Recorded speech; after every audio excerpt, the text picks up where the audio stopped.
Bien, buenas noches a las personas que ya ingresaron a la conferencia. Queremos compartir precisamente con cada uno de ustedes una temática en particular. Vamos a dar inicio con algo que en mi experiencia personal pues ha sido muy útil. Me presento, mi nombre es Edwin Castañeda, contador público, especialista en gestión tributaria y bueno, gracias a Dios hemos tenido la oportunidad de trabajar en algunas firmas contables y gracias a Dios hemos podido tener alguna experiencia en este tema tributario, pero quiero en forma particular compartir con las personas que desean participar de esto,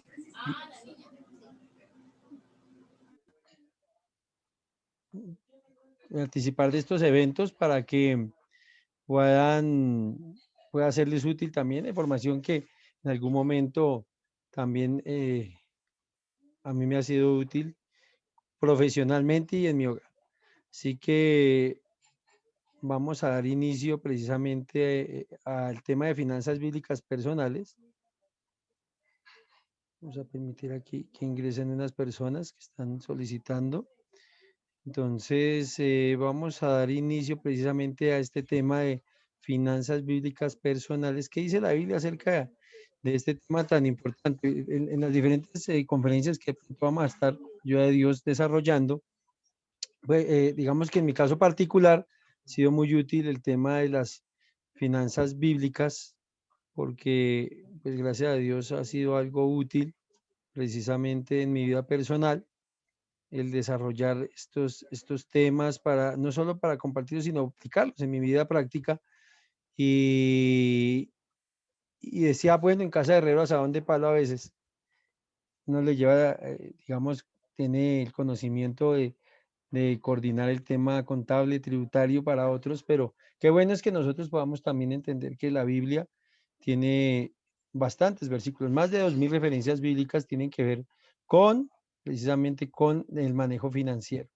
Y hoy voy a tocar algunos tips. La idea es que en las diferentes conferencias vamos a ir compartiendo. Esta es la primera de tema de rentas de personas naturales. Les invitaremos a una próxima, ya para hacer algo más práctico, el tema del uso de pronto de la herramienta de la DIAN, el ayuda a renta que desarrolla, que es como el más difundido, es gratuito. Entonces, les vamos a estar invitando y ahí compartiremos otros tips, otros consejos de finanzas bíblicas personales. Hoy quiero compartirles solo tres elementos que tienen que ver con el manejo financiero. ¿Qué dice la Biblia acerca de ello? Digamos que digamos que hay mucho ruido, muchas voces. Unos dicen que si ser rico, que si ser pobre, que, pero la Biblia, ¿qué dice realmente sobre ese tema? Y ahí es donde pues la idea es de ir compartiéndoles a ustedes poco a poco cuando ingresen a estas conferencias, qué dice la Biblia del manejo del dinero. Una vez que debemos entender es que Dios es el dueño de todo. Entonces, eso ya nos perfila a nosotros, que si Dios es el dueño, entonces nosotros no somos los dueños. Y después vamos a ver cuál es la función del hombre respecto al dinero. ¿Qué dice la Biblia respecto al dinero y la función del hombre? Respecto a la función de Dios, es que Dios es el dueño, la Biblia lo dice en Salmo 24:1, de Jehová es la tierra y su plenitud, el mundo y los que en él habitan. Salmo 24:1, ¿cierto? Entonces, ahí vemos que la Biblia señala que Dios es el dueño de todo. Y el Señor lo reconfirma en Ageo 2:8. Mía es la plata y mío es el oro, dice Jehová de los ejércitos. Dios es el dueño de todo. Hay otros versículos que también nos muestran que Él es quien creó. Y cuando uno tiene la perspectiva de que alguien es el dueño, entonces nosotros debemos entender que somos administradores. Y cuando uno es administrador, tiene que ser fiel en lo que hace para que pueda entregar buenas cuentas y cambia totalmente la percepción. Si yo me creo dueño, a veces abuso precisamente de los recursos, no hago buen uso, pero cuando yo soy administrador, entonces yo tengo que darle cuentas a alguien y en este caso es a Dios quien nos dio los elementos, las riquezas, el dinero, los recursos, la vida, y es bueno entender eso. Entonces, primero, Dios es el dueño. Segundo, Dios tiene el control. La Biblia lo confirma en Salmo 135:6. Todo lo que Jehová quiere, lo hace en los cielos y en la tierra y en los mares. Dios es el que precisamente tiene el control de todo. A pesar de que haya pandemias, guerras, estoy convencido de que Dios nos ha dado la libertad de elegir y parte de lo que suceda en esta tierra es decisión nuestra, son consecuencias nuestras, lo bueno y lo malo, y realmente Dios permite eh, que se desarrollen precisamente esas consecuencias, esos resultados. La Biblia dice: todo lo que el hombre sembrare, eso recogerá. Mas Dios tiene el control. O sea, no es que Dios se quedó lejos, no, Dios tiene el control de o si no, no podría precisamente, no podríamos creer en un Dios que nos dejó abandonados a nuestra merced.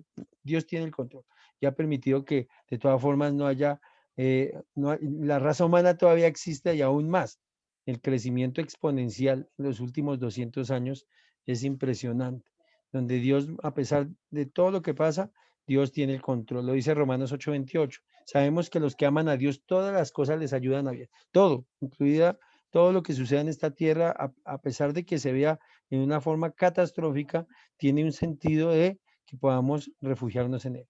Y tercero, Dios provee para nuestras necesidades. Entonces, no olvidemos, estos son los primeros consejos sobre las finanzas bíblicas personales. Es entender que Dios es el dueño, Dios tiene el control y Dios es quien provee. La Biblia en Génesis dice: Jehová Jireh, Dios es quien provee los recursos. Entonces, en Mateo 6:33, en el Sermón del Monte, el famoso sermón que Jesús compartió de una forma práctica, donde hablaba del dinero, habla de la vida, Jesucristo dice: mire, busquen primeramente el reino de Dios y su justicia, y todas estas cosas os serán añadidas. Los versículos, o sea, en el contexto de este versículo, los versículos anteriores nos ayudan a entender de que a veces nos preocupamos precisamente de todo eso que es temporal, y Dios conoce todo eso que es temporal, que requiere trabajo por parte nuestra, pero que el Señor dice: también entiendan que si buscamos primeramente las cosas de Dios, también Dios nos dará esas añadiduras, todo eso que es necesario. Así que no olvidemos, eh, Dios es el dueño, Dios tiene el control y Dios es quien provee. Hay un libro que es muy interesante, se llama Consejos sobre Mayordomía Cristiana. Te recomiendo que lo puedan leer. En la página 19 dice que el poder de Dios se manifiesta en los latidos del corazón, en los movimientos de los pulmones y en las corrientes vivificadoras que circulan por los millones de conductos del cuerpo. Piensen por un momento en ese cuerpo. Y a pesar de que hoy hay cáncer, COVID, todo eso, Dios ha dejado un mecanismo tan perfecto que debemos cuidarlo. Debemos cuidar este cuerpo. Dios es el dueño, Dios, en una creencia ya como tal cristiana, uno sabe que Dios y que Jesucristo dice que nos ha comprado con su sangre. Entonces, dice que estamos endeudados con Él por cada momento de nuestra existencia, por todas las comodidades de la vida. Él nos da de sus beneficios en cantidad y estamos en deuda con Él por el alimento que comemos, el agua que bebemos, la ropa con la que nos vestimos y el aire que respiramos. Estamos endeudados. Si cuantificáramos monetariamente todo eso desde la niñez, ¿cuánto podría sumar lo que comemos, lo que bebemos, la ropa, el aire, que Dios no nos cobra el aire, ¿cierto? O sea, la cantidad de aire que podemos tener, ¿cierto? El sol aún, ¿cierto? Tenemos la oportunidad de tener el sol, nos llevan el agua a nuestros lugares, pero realmente vemos cómo Dios es quien da todas estas bendiciones. Por eso, les animamos antes de comenzar la charla de la renta, que cuidemos nuestro cuerpo. Cuidemos nuestro cuerpo porque un cuerpo que tengamos el cuidado básico, no va a estar tan propenso a tantas enfermedades. Y es verdad, ¿cuánto cuesta la salud? Tengo familiares, conozco de personas que realmente es costoso el sostener el tema de la salud cuando se ha perdido. Por eso, nunca olvidan con la palabra adelante los remedios y todo esto que es tan útil para y tan fácil para tener una buena salud. A de aire puro. Busquemos la forma de tener aire puro. D de descanso. Tengamos el descanso adecuado, las horas adecuadas de sueño. A veces tomamos un ritmo de vida agotador que después desgasta el cuerpo. Tengamos un día a la semana de descanso. Precisamente la Biblia habla del séptimo día de la semana, entonces hay un descanso. La E de el ejercicio. Entonces practiquemos ejercicio de forma que traiga salud, no para excedernos y dañar nuestro cuerpo. La L de luz solar, vemos en las horas adecuadas del día, es la de agua. Agua es necesaria, ¿cierto? Tomar agua. La T, la N de nutrición, una nutrición equilibrada. Ustedes ven cómo hoy las personas, el mundo está manejándose por un tema de la nutrición, sin irnos a los extremos, pero cuidar esa nutrición. La Biblia habla hasta de nutrición. Y la temperancia y la esperanza o la confianza en Dios. Así que les dejamos estos mensajes para que podamos cuidar de nuestra salud personal. Bueno, vamos a adentrarnos en estos minutos con la renta de las personas naturales. Pues realmente aquí en estos minutos que quiero compartirles, quiero es darles como un trasfondo de los puntos importantes que se deben contemplar en el caso de las personas naturales, quiénes están obligados. Entonces, aquí observamos quiénes no están obligados. Es decir, si yo no cumplo una de estas condiciones, pues efectivamente estaría obligado a presentar la declaración de renta. Entonces, ¿quiénes no están obligados? No están obligados los que tengan un patrimonio bruto, las personas naturales que tengan un patrimonio bruto en el último día del año grabable 2020 que no exceda 4.500 VTs, que esos son 160.232.000. Entonces, yo tengo que evaluar, tengo que verificar qué activos tengo, patrimonio bruto fiscal. Todo esto que yo hablo aquí es fiscal. Si a veces tenemos dudas o inquietudes, tenemos que remitirnos al estatuto tributario o asesorarnos de una persona que tenga el conocimiento, porque a veces no, podemos comprender mal cuál es la cuantía que se entiende, pero aquí estamos hablando de patrimonio bruto, es el valor del bien inmueble que poseo, ¿cierto? Que administro, como ya vimos, el vehículo, los muebles, las cuentas bancarias, el inventario, las inversiones, todo eso, la sumatoria de todo esto. Entonces, si supera 160.232.000, está obligado a declarar en Colombia. Puede que no tenga que pagar impuestos, pero está obligado a declarar. Si no declara, pues tendría alguna sanción por haber omitido, ¿cierto?, esta obligación que en Colombia, en los decretos reglamentarios, precisamente señalan cuáles son las cuantías para estar dentro de los umbrales para ser declarante. Entonces, sumar. En caso de un inmueble, tengo que tener en cuenta que yo debo declarar siempre el mayor valor entre costo de adquisición o el valor del avalúo. Entonces, tengo que verificar cuánto me costó, cuánto dice la escritura. Ah, lo compré en 100 millones, pero el avalúo dice 200 millones. Ese es el valor fiscal, el mayor entre los dos. Ahora, si yo he efectuado mejoras en la propiedad. Y hay cosas que en el día a día uno dice, oiga, ¿verdad? Le invertí en el año 10, 12, 20 millones. Por ejemplo, en la pandemia, una de las cosas que se movieron también fue la construcción, porque habían, digamos, realmente las ferreterías y en muchos lugares lo que hicieron fue, en esa temporada, pues entonces adecuaron lugares. Entonces, si esa adecuación realmente genera una vida útil mayor a ese bien inmueble, eso es un mayor valor del costo. Entonces, tengo que compararlo con el avalúo del año 2020 y entonces sumar. Por lo general, una persona que tenga un bien inmueble en Colombia y ya tenga un vehículo, podría estar superando estos umbrales de 160 millones, lo hace declarante. Ahora, tengo que cumplir cualquiera de estas, con cualquiera de estas condiciones. Ahora viene un número que es para los siguientes conceptos, 49.850.000. Ese valor es para cualquiera de los siguientes elementos. Si mis ingresos brutos fueron superiores a ese valor, o si mi consumo con tarjetas de créditos fue superior a ese valor, si las compras y consumos superaron ese valor, o el valor de las consignaciones, de las inversiones financieras superaron ese valor, soy declarante. 49 millones, usted piensa ya, 49 millones. Puede que usted no haya tenido, digamos, 49 millones en ingresos, pero saqué un préstamo y compré un vehículo de 50 millones, ya es declarante, porque superó 49 millones en compras y adquisiciones, por ejemplo. Que presté la cuenta bancaria y allí consignaron una plata y superó los 49.850.000, soy declarante. Puede que demuestre, puedo demostrar de que esos ingresos son de otra persona, son de otra fuente. Tengo que tener los soportes para demostrar por qué probablemente no tenga que pagar impuesto de renta sobre eso, pero me hace declarante. Entonces es importante tener en cuenta estos umbrales para evitar sanciones por no presentar oportunamente. ¿Qué es oportunamente? DIAN, precisamente, sacó este calendario tributario.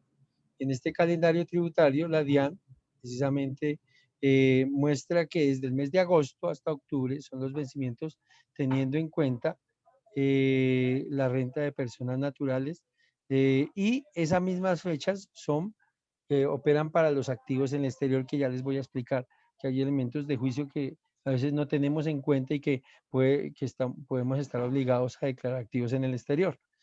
Entonces, las rentas de personas naturales, debo tener actualizado el RUT. Si no tengo RUT, pues por medio de la página de la DIAN ya se puede sacar precisamente el RUT, que es el Registro Único Tributario. Por lo general, el número de identificación tributaria, el NID, es la cédula.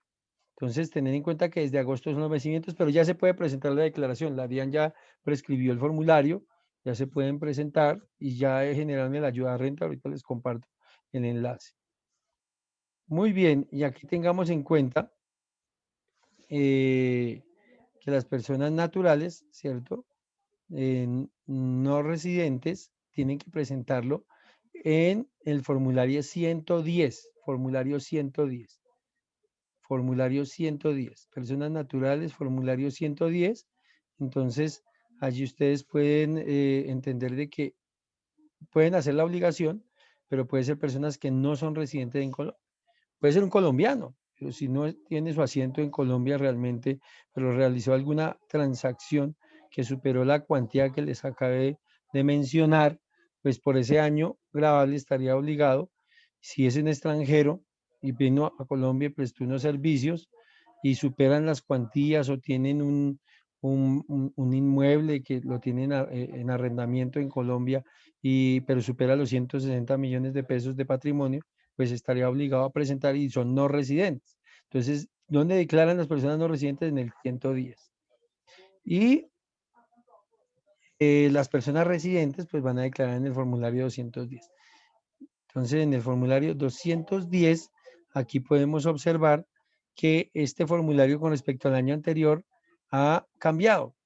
Vamos que la estructura y la organización de este formulario, aunque se mantiene como renta cedular, que es la que viene operando desde el año 2017, en el año grabable 2017, posterior a la reforma tributaria de la ley 1819 del 2016, entonces aquí sigue la misma renta cedular, solo que han venido ajustándola con las reformas tributarias, que es un tema que a veces trae inseguridad jurídica, porque cada 2 años, y es mi opinión personal, no permiten hacer una planeación tributaria juiciosa, porque cada 2 años, y no más en el año 2018, 19, al caerse la ley 1943, pues cada evento de estos crea inseguridad jurídica, cambian las reglas de juego, y pues digamos que sí es algo complejo el tema para las personas naturales, como se ha venido manejando este tema de la renta. Pero ahí está el formulario, ha cambiado algunos elementos de juicio, especialmente en lo que son los honorarios. Ahí en los renglones 43 al 57, 43 al 57, tengamos en cuenta que esos renglones efectivamente no estaban así de, digamos, abiertos en las declaraciones tributarias de años anteriores. Entonces aquí lo que nos está señalando es que efectivamente los honorarios y servicios de personas naturales residentes en Colombia, que digamos usted no tiene más de 2 empleados, es un profesional que presta servicios, no tiene sino una persona contratada, entonces aquí es donde se debe declarar. ¿Por qué? Si yo tengo más de 2 personas, tengo costos por el desarrollo de esa profesión, debe ir en rentas no laborales. ¿Cuál es la condición? Pues que si yo lo coloco en estas columnas, puedo incluir costos. Ustedes ven ahí costos y deducciones, renglón 45, y si yo tuviera más de 2 empleados, entonces va en el renglón 77. Y allí entonces puedo incluir los costos del desarrollo de las labores o del trabajo, de la profesión. No obstante, si yo no tengo más de un empleado, yo puedo entonces también declararlo como renta de trabajo. Puedo hacerlo como renta de trabajo pero entonces allí no puede incluir costos. Ustedes ven que el renglón, este renglón está con azul, debajo del renglón 33, no operarían los costos, pero sí operaría la renta exenta del 25% del artículo 206 del Estatuto Tributario para que pueda tomarse esa renta exenta, sí, pero entonces o tomo costos, o tomo renta exenta y ahí tengo que entrar a evaluar qué es lo que me conviene. Bien, entonces, ¿qué es lo que debemos tener en cuenta? Que estas rentas de trabajo, incluidos los honorarios y las rentas de capital y las rentas no laborales, se conocen como la cédula general. O sea, las tres van con una sola tabla para el cálculo del impuesto. Entonces, se vuelve una sola. Estas tres cédulas se vuelven una sola, se le conoce como la cédula general. Ahora vamos a ver esa tabla y ya digamos que los otros elementos son la cédula de pensiones, personas que ya están percibiendo su pensión o que le liquidaron precisamente su pensión en el año 2020, incluyen allí los ingresos por pensiones y por lo general las personas si no superan las 1000 VTs mensuales, más de 30 millones de pesos de una pensión, pues no están, digamos, aquí serían una renta exenta de pensiones.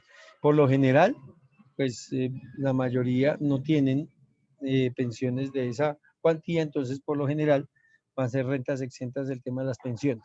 Lo que supere tendría que también tenerse en cuenta una tabla que ya vamos a compartir. La otra cédula, la otra cédula, la de los dividendos y participaciones que va de los renglones 104 a 110, son los renglones que tienen que ver con los dividendos, con distribuciones que hacen de las sociedades y también tienen su propia tabla. Una tabla para el cálculo y como ustedes ven, allí vienen del año 2016 y anteriores y 2017 y posteriores. ¿Por qué? Porque con la ley 1819 del 2016 hay una antes y un después. Todas las utilidades que se distribuyan del 2017 en adelante aplican la tabla que está operando y de las utilidades del 2016 años hacia atrás, entonces opera con otras reglas. Entonces, la persona que vaya a preparar estos temas, pues debe tener el conocimiento claro para evitar alguna liquidación, un error en la liquidación de esos dividendos. Asimismo, tenemos en los renglones 111 al 115 todo lo que es la ganancia ocasional, que opera cuando recibo una donación, como persona natural me regalaron un dinero, me donaron un dinero, pues eso son ganancias, eso se conoce como ganancia ocasional. O vendí el inmueble, tengo un inmueble o vendí el vehículo y ese vehículo yo lo tenía por más de 2 años y lo poseía por más de 2 años, pues efectivamente aplica es la ganancia ocasional. Y tener en cuenta ya aquí, pues ya los renglones 117 al 122 es la liquidación como tal de esas bases para el impuesto neto de renta que está en el 127. Hay descuentos precisamente en el renglón de 123, 124 y 125 cuando tengo impuestos pagados en el exterior, tengo negocios en el exterior, puedo llevarlos allí en este renglón. También hay unas reglas donde se limitan esos descuentos tributarios y debo contemplarlas, tenerlas presentes en las donaciones también que haga ciertas entidades que precisamente estén calificadas ante la DIAN para evitar cuestionamientos de esos descuentos tributarios y tener en cuenta también acá todos los elementos de cálculos de anticipos, los renglones 131, 134, porque son anticipos que me exige el formulario que liquide, dependiendo si es mi primer año de declaración, si es el segundo año o el tercer año de declaración, pues hay unos porcentajes y hay unos cálculos para efectos de esos anticipos. O sea, no solo pago el impuesto, sino que me exige un anticipo para el año siguiente. Pero puede ser que no opere el anticipo dependiendo de la fórmula que utilice. Y tenemos allí entonces el saldo a pagar o el saldo a favor de estos impuestos y las sanciones en caso de que haya correcciones o que sea extemporáneo, o si en caso de que la DIAN llegue a cuestionar precisamente esta declaración. Respecto a los activos en el exterior, tener en cuenta que esta es una declaración que se presenta teniendo en cuenta los activos que tengo en el exterior a 1 de enero de cada año. Es decir, yo debo verificar si estoy obligado o no. ¿Quiénes están obligados? Quienes tengan activos en el exterior superior a 72.616.000, que son 2.000 VTs. Entonces, yo debo verificar si yo tengo una cuenta bancaria en el exterior, un inmueble, inventario, inversiones, lo que tenga en el exterior, y si superan lo que tengo en el exterior, 72.616.000, yo tengo que presentar esta declaración de activos en el exterior para evitar algún cuestionamiento. Y asimismo, yo les estoy compartiendo, tener en cuenta estas fechas que ya entraron a operar efectivamente en el año 2021. El último día fue ayer, 16 de junio del 2021. Los dos últimos dígitos, las personas naturales también, algunas personas naturales están obligadas a presentar medios magnéticos, información exógena ante la DIAN. Esta información exógena debo presentarla si yo cumplo los siguientes requisitos. Esto es lo que la resolución 70 del 2019, que se fue modificada posteriormente con varias resoluciones que ampliaron el plazo para vencimiento, pero debo tener en cuenta quiénes son los obligados. Los obligados son las personas naturales que hayan obtenido ingresos brutos superiores a 500 millones de pesos. Entonces, en el año 2019 o 2020, yo debo verificar quién es la persona que le supera 500 millones. O sea, y aquí debo contar todos los ingresos. 500 millones de pesos en rentas si mis rentas de trabajo, mis rentas de capital, mis rentas no laborales, dividendos, ganancias ocasionales, todos esos elementos tengo que sumarlos. Si superaron 500 millones en el 2019 o si superaron en el 2020, yo estoy obligado a hacer medios, pero tengo que cumplir otra condición. O sea, ya ustedes revisan y miran eso.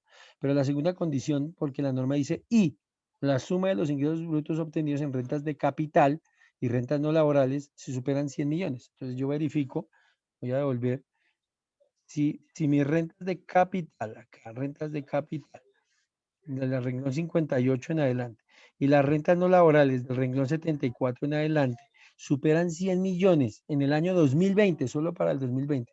Si superan 100 millones, yo estoy obligado entonces a hacer medios. Yo cumplo esas dos condiciones, los 500 y los 100. 500 sumo todos, pero los 100 solo las dos cédulas, rentas de capital y no laborales. En rentas de capital recordemos que van los rendimientos financieros, los arrendamientos, los intereses, las regalías, allá va, en esas rentas de capital. Y las rentas no laborales son las diferentes a las rentas de trabajo, diferentes a rentas de capital, diferentes a dividendos, diferentes a ganancia ocasional. Entonces debo verificar eso. Además, si soy persona natural, que soy retenedor en la fuente, estoy obligado a hacer medios magnéticos. Entonces, es bueno que tengan en cuenta estos elementos.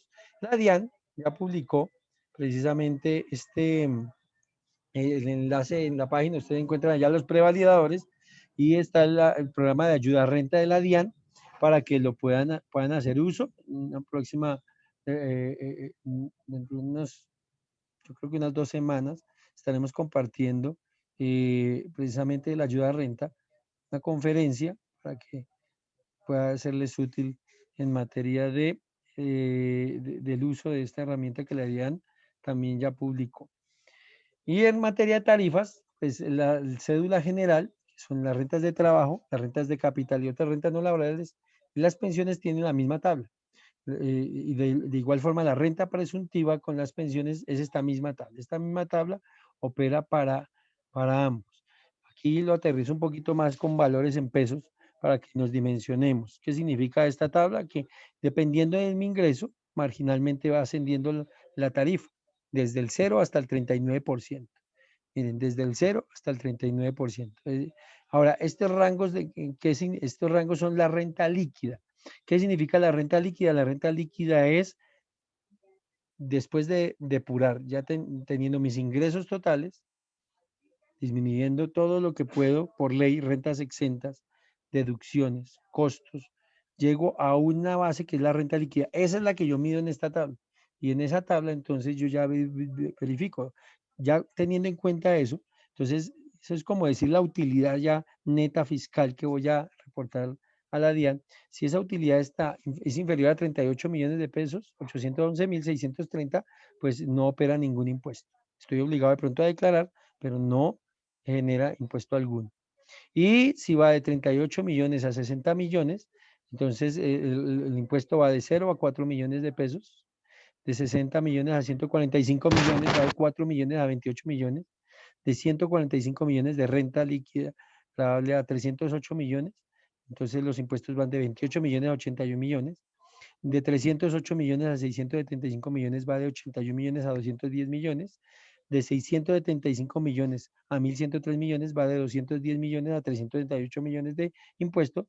Y ya pues de 1.103 millones lo que dé de 368 millones en adelante.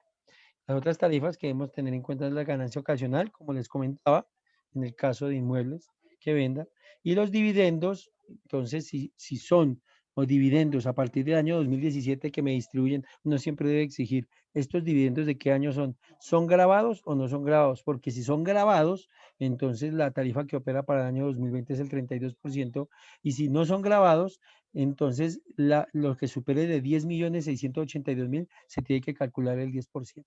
Entonces, de todas formas, se paga. Entonces, estos son elementos de juicio muy importantes que debo tener en cuenta cuando preparo una declaración de renta. Pues quería compartir esta pequeña conferencia, corta conferencia. La idea es seguir compartiendo precisamente material que sea útil de finanzas bíblicas personales, temas de impuestos, de sociedades, de personas naturales, y quedamos atentos para servirles en lo que podamos. Dios les bendiga. Muchas gracias a ustedes por su participación en esta noche. Muchas gracias, Saúl. Dios lo bendiga. A ustedes, muchas gracias. Gracias, Edwin, muy amable. Gran mensaje. Muchas gracias.